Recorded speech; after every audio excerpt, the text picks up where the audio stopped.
recently, I think a couple weeks ago, we had that $1 billion Mega Millions lottery thing, and it's usually fun and exciting when that happens. The buzz and the energy of people, all the hope of winning a 1 in 400 million chance lottery, and all of the dreaming, and what would you do, and what would you do with the lottery if you won, and would you take out a lump sum, and would you make all these payments and whatnot. And so I was looking up, reading articles, because it's a well-known fact that most lottery winners, I believe when I looked it up, it was like 70% of lottery winners, or like 3 out of every 5 lottery winners, go broke or bankrupt after 3 or 5 years. And it's not too surprising. It makes a lot of sense when you think about it. It kind of relates to Tony Robbins' thing, like if you take a person who won $10 million and a person who's a quadriplegic, who's happier in 5 years? And the answer is neither of them, because it's kind of like, you think that picking someone up and bringing them to the finish line will make them happy, but that's not usually the case, because happiness doesn't come from resources or all that. It's a state of mind, and it's a lot of other things, but I digress. Anyways, so why do a lot of lottery winners go broke after 3 to 5 years? And it's this idea of personal finance, where you are as rich as you are as rich as you are financially mature mentally, right? As in, you can't become any richer until you grow your own mindset, or you grow your own knowledge on how to acquire and keep wealth, right?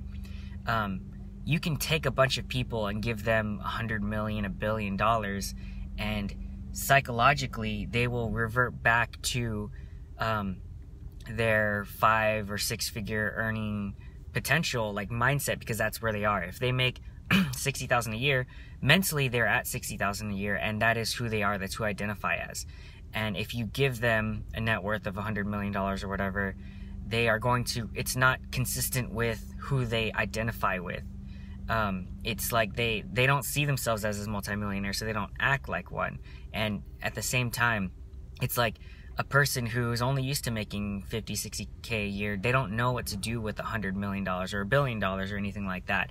They don't know anything about investing, or investing in small businesses, or venture capitalism, or the stock market, or real estate, or anything like that. They don't know about saving and investing. They don't know about all the tax laws and all that stuff. And it's crazy. So it makes sense why all these people, though, they don't know what to do with their money. They just squander it. And a lot of them even say that gambling, or not gambling, but the lottery has ruined their lives, because they will fall into addictions like gambling or drugs. And I read this one story where this guy, he said he wished he never won the lottery, because I think his daughter or some people in his family committed suicide, or they died because of those things, and he wished that he never won it. And a lot of it is because when most people, when they win the lottery and they start telling people about it, that's usually the number one mistake that I've read, that what you shouldn't do is tell people, because then all of the friends and family come out of the woodworks and start asking you for money because of this sense of entitlement. It's like, oh, you won, so I therefore, as your friend or family member, I am entitled to some of that. And most people, being good people, they don't know how to say no, and they don't know how to control that expectations, and it spirals out of control, because now you're having to manage the wealth for all these people. And on top of that, because they don't know how to manage their money, they don't know the right things to do. So, for example, the first thing that you should do when you win the lottery, that I've read from these very smart finance people, is that 1, you don't tell anyone. 2, you have to hire an accountant, a lawyer, and a financial advisor, just to, because they know how to deal with a lot of money and the legal repercussions and the tax repercussions and all that stuff.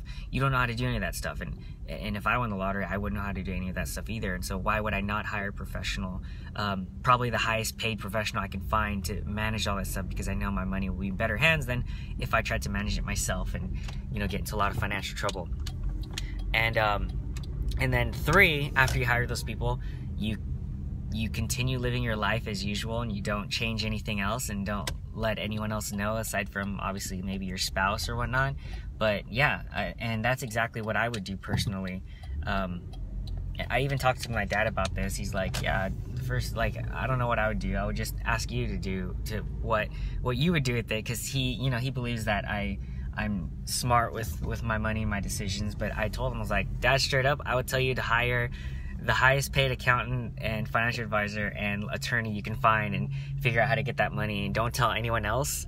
Don't even tell, like, me. I mean, you can tell me, I'm not going to tell anyone because I don't want to deal with that. But yeah, essentially that's what I would advise him to do, because I don't want his life to be ruined or anything, because my dad is a very generous person as well, and he would give a lot of money. But that's not how you help people. You don't help people by bringing them to the finish line and making them rely on you.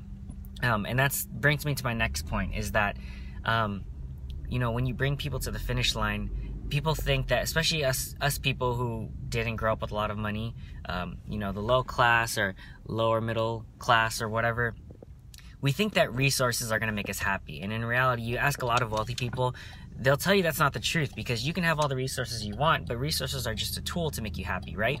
And you can go to the finish line and actually find happiness doing other things, and you don't need those resources. And in fact, a lot of times money will cause more problems. And so, Gary Vaynerchuk talks about this a lot too, of how, you can always just find what makes you happy and do that. Even Tony Robbins, he says, you don't become wealthy, you start wealthy with your mindset and with being grateful and feeling like you're blessed with all these things, because you're wealthier than a majority of the world anyways. And so there's a lot of things that you can do to become mentally wealthy. And then financial resources starts with a mindset and doing the right things and habits and discipline. But aside from that, we think that money is going to solve all our problems. It's not, and it for sure won't make you happy. It'll make some things more convenient, but I think we all know that there are a lot of people who know how to make a lot of money, but they have the most unfulfilled lives. And there are people who have no money and have more fulfilled lives because they're doing what they love, they're helping other people, they're contributing, they are giving, and they're growing.